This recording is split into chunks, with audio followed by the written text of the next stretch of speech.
சாய் சக்தி ஜோதிடம் நேயர்கள் அனைவருக்கும் வணக்கம். நான் ஜோதிடர் தமிழரசன் பேசுகிறேன். இன்னைக்கு நம்ம இந்த பதிவில் பார்க்க போகிற தலைப்பு கடகராசி. காலபுருஷ தத்துவப்படி 4ஆம் ராசியான கடகராசி நேயர்களுக்கு இந்த மாதம் அக்டோபர் மாதம் எப்படி இருக்குன்னு பார்க்கலாம். கடகராசி நேயர்கள் வந்து பார்த்தீங்கன்னா தாய்ப்பாசம் கொண்டவங்களா இருப்பாங்க. தாய் உள்ளம் கொண்டவங்க தான் கடகராசி நேயர்கள். அன்பு பாசத்துக்கு கட்டுப்படுவாங்க. இறக்க குணம் உங்களுக்கு அதிகமாக இருக்கும். ரொம்ப சென்சிட்டிவான ஒரு பர்சனாக இருப்பாங்க. ஒரு சில விஷயங்களை அவங்க ஏற்றுக்க முடியாது. மனசு வந்து பார்த்தீங்கன்னா ஒரு இலகிய மனம் சொல்லலாம். கண் கலங்கிடுவாருங்க. அதாவது வந்து பார்த்தீங்கன்னா தொட்டாலே வந்து பார்த்தீங்கன்னா ஒரு சில பேர்லாம் பாருங்க, அடிக்கடி எது தொட்டாலும் ஒரு மனசுல ஒரு தைரியம் இருக்காது. நான் இது கட் பண்ணியிருந்தேன், இல்லைன்னா ஓட்டு விடுங்க. கடகராசி கடகராசி காலபுருஷ தத்துவப்படி 4ஆம் ராசியான கடகராசி நேயர்களுக்கு இந்த அக்டோபர் மாதம் எப்படி இருக்குன்னு பார்க்கலாம். கடகராசி நேயர்கள் வந்து பாருங்க, இறக்க குணம் கொண்டவங்களா இருப்பாங்க. தாயுள்ளம் கொண்டவங்களா இருப்பாங்க. அன்பு பாசத்துக்கு கட்டுப்பட்டவங்க தான் கடகராசி நேயர்கள். ரொம்ப சென்சிட்டிவான பர்சன் சொல்லலாம். கடகராசி நேரில் வந்து பாருங்க, ரொம்ப உங்களுக்கு இறக்க உணவு உங்களுக்கு அதிகமாக இருக்கும். சென்சிட்டிவான ஒரு பர்சன்.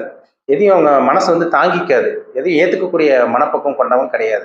ஏன்னா இலகை மனம் படைச்சவங்க தான் கடகராசி நேர்கள். இப்போ நிறைய கஷ்டப்பட்டுட்டு இருக்காங்க. அஷ்டம சனியில் நிறைய பார்த்துட்டீங்க. நிறைய பிரச்சனைகள், கஷ்டங்கள், கண்டங்கள், துரோகங்கள் எல்லாமே உங்களுக்கு நடந்துட்டு இருக்கு. பணப்பிரச்சனை, மனசில் நிம்மதி கிடையாது. இந்த மாதிரி தான் உங்களுக்கு போயிட்டு இருக்கு. ஆனால் இந்த மாதம் ஒரு சில கிரகங்கள் எல்லாம் மாறினால உங்களுக்கு சாதகமாக பாதகமானு பார்த்துடலாம். உங்க ராசிக்கு வந்து பாருங்க, உங்க ராசிக்கு வந்து சுக்கிரன், ராசி சுக்கிரன் சுகஸ்தானாதிபதி. அவர் 4ஆம் அதிபதி 4ஆம் இடத்துல இருக்கார். இந்த மாதம் உங்களுக்கு 12ஆம் தேதி 5ஆம் இடத்தை பெறாரு. அது ஒரு நல்ல ஒரு அமைப்பு தான். முயற்சி ஸ்தானத்தில் கேது இருக்கார். குரு பார்வை 3ஆம் இடத்து மேல விழுகுது. 8ல சனி இருக்கிறது மட்டும் சின்னதா ஒரு சில நெகட்டிவ் கொடுக்கும். ஆனா அவர் வக்கரமா இருக்கிறது ஒரு பிளஸ் பாயிண்ட் தான் உங்களுக்கு. சரிங்களா? இப்போ உங்க ராசிக்கு வந்து பாருங்க, குரு குரு வந்து 11ஆம் இடம் லாபஸ்தானத்தில் இருக்கார். சமாளிப்பீங்க, கவலையப்படாதீங்க. சரிங்களா? சமாளிக்கக்கூடிய ஒரு நல்ல ஒரு மாதம் தான். 2ஆம் அதிபதி வந்து பார்த்தீங்கன்னா உங்களுக்கு ராசிக்கு 2ஆம் அதிபதி சூரியன் வந்து இந்த மாதம் நீச்சமாகிறார். அதாவது பார்த்தீங்கன்னா 4ஆம் இடத்துக்கு வந்துடுறாரு. பண விஷயத்துல இந்த மாதம் 17ஆம் தேதிக்கு அப்புறம் கவனமா இருங்க. யாரையும் நம்பாதீங்க. ஆரம்ப பகுதியில் கொஞ்சம் சுமாரா போகும்.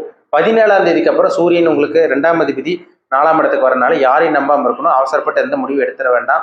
ஏன்னா உங்களுக்கு சூரியனுக்கு வந்து பார்த்தீங்கன்னா உங்களுக்கு குருவோட தொடர்பு, சுக்கிரனோட தொடர்பு எது இல்லாத இருக்கிறதுனால, அவர் நீச்சமா இருக்கிறதுனால பண விஷயத்துல கவனமா இருக்கணும்.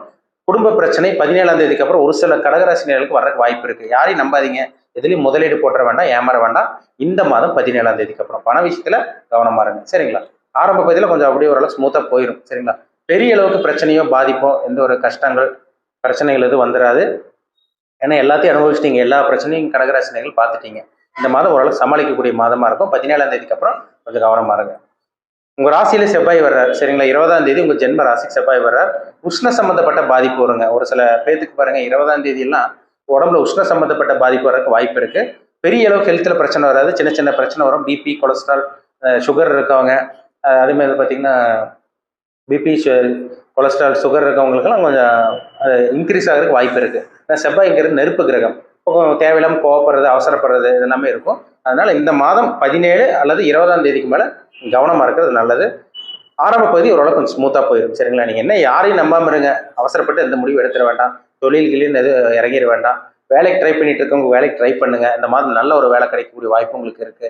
புதுசா சொந்த தொழில் ஆரம்பிக்க வேண்டாம். இருக்கிற தொழில் உங்களால காப்பாற்றிக்க முடியும். சரிங்களா?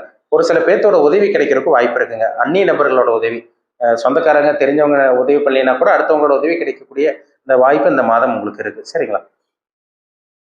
சூரியன் உங்களுக்கு 17ஆம் தேதி மாறினால உங்களுக்கு 17க்கு அப்புறம் கொஞ்சம் கேர்ஃபுல்லாக இருக்கணும். புதன் உங்களுக்கு சாதகமாக இருக்கு. முயற்சி ஸ்தானாதிபதி கொஞ்சம் நல்லா இருக்கிறனால முயற்சி பண்ணுங்க. வேலைக்கு ட்ரை பண்ணிட்டு இருக்கவங்க முயற்சி பண்ணுங்க. ஓரளவுக்கு பாசிட்டிவ்னு சொல்லிடலாங்க. சரிங்களா? பெரிய அளவுக்கு நெகட்டிவ் கிடையாது. 11ஆம் இடத்துல லாபஸ்தானத்தில் குரு இருக்கிறது ஒரு நன்மையான ஒரு விஷயம் தான்.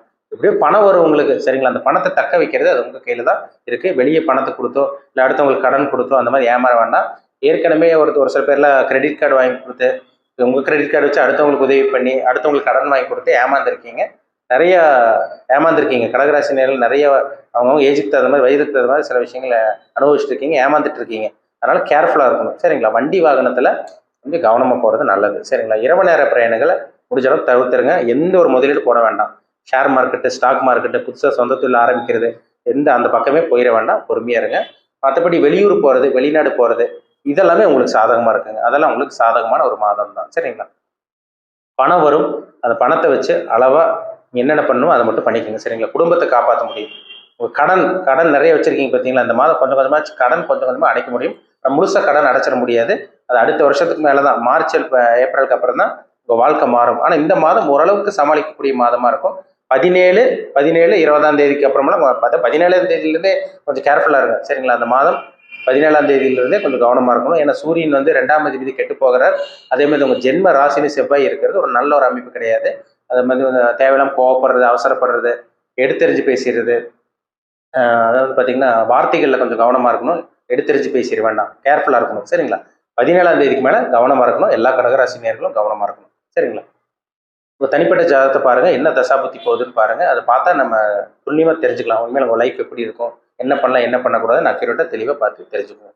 மீண்டும் அடுத்த பதிவில் சந்திக்கும் வரை உங்களிடமிருந்து விடைபெறுவது உங்கள் ஜோதிடர் தமிழரசன். இந்த சேனல் பிடிச்சிருந்தா உங்கள் நண்பருக்கு உறவினருக்கும் ஷேர் பண்ணுங்கள், லைக் பண்ணுங்கள், சப்ஸ்கிரைப் பண்ணுங்கள்.